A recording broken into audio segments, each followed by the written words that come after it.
Hi hello నమస్తే welcome to our channel. నేను మీ యాంకర్ పప్పు. మా ఛానల్ని సబ్స్క్రైబ్ చేసుకోండి అండ్ మరిన్ని అప్డేట్స్ కోసం అక్కడ గంట సిమ్మలను టంగున కొట్టండి, ఓకేనా? అండ్ ఈరోజు నేను ఒక స్పెషల్ గెస్ట్తో నుండి, ఆ గెస్ట్ ఎవరు కాదు, union bank retired chief manager Babji గారు మనతోనే ఉన్నారు. చాలామందికి బ్యాంక్ అకౌంట్స్ గురించి తెలియదు అండ్ బ్యాంక్ గురించి కూడా డీటెయిల్స్ గురించి తెలియదు. ఆ డీటెయిల్స్ని సార్ని అడిగి తెలుసుకోవడానికి ప్రయత్నిద్దాం. నమస్తే సార్. నమస్తే. ఎలా ఉన్నారు బాబ్జీ సార్? Fine fine. చూస్తే కనుక చాలా వరకు క్రెడిట్ స్కోర్ అమాంతము డిక్రీజ్ అయిపోతుంది.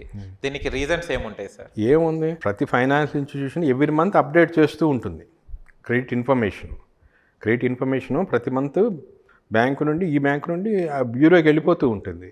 ఇక్కడ రీపేమెంట్లు రాకపోతే అక్కడ పడిపోతుంది. ఈవెన్ గోల్డ్ లోన్ కావచ్చు, పర్సనల్ లోన్ కావచ్చు, హోమ్ లోన్ కావచ్చు, ఏదైనా సరే. క్రెడిట్ స్కోర్ బాగా ఉండాలంటే ఏం చేయాలి సార్? ఏం పాటించాలి?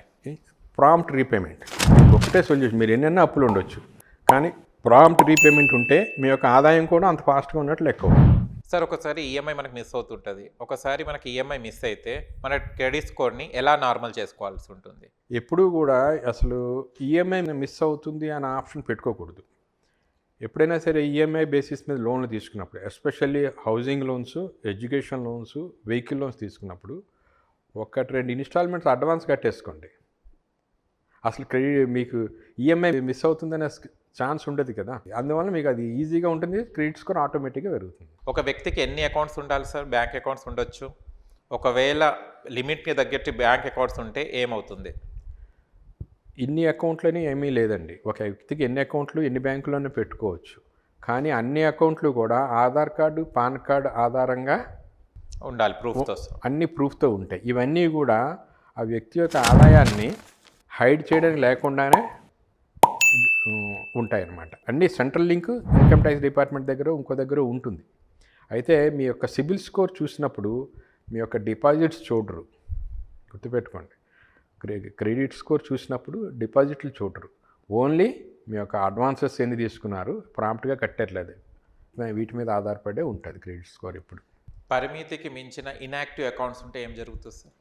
ఒక్క అకౌంట్ ఇన్యాక్టివ్ అయితే మిగతా అకౌంట్లు కూడా ఇన్యాక్టివ్ అయిపోతాయి. ఎందుకంటే ఇప్పుడు బ్యాంక్స్ అడ్వాన్స్డ్ సాఫ్ట్వేర్ వాడుతున్నాయి.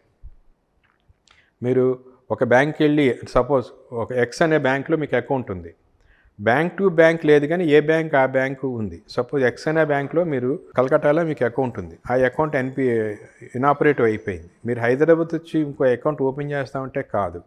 ఎందుకంటే అది ఆధార్ కార్డు, పాన్ కార్డు మీద అది అలౌ చేయదు, సిస్టమ్ అలౌ చేయదు. ఇట్ సింప్లీ డిజలౌ చేస్తుంది. మీకు ఆ పలానా దగ్గర అకౌంట్ ఉంది, అది అక్కడికి పోయి అది చూసుకోండి. సో పేరెంట్ బ్యాంక్ ఎక్కడుంది? కలకట్టా ఉంది కాబట్టి that well has to go to Calcutta, పోయి అది అప్డేట్ చేసుకొని వస్తేనే ఇనాపరేటివ్ నుండి ఆపరేటివ్.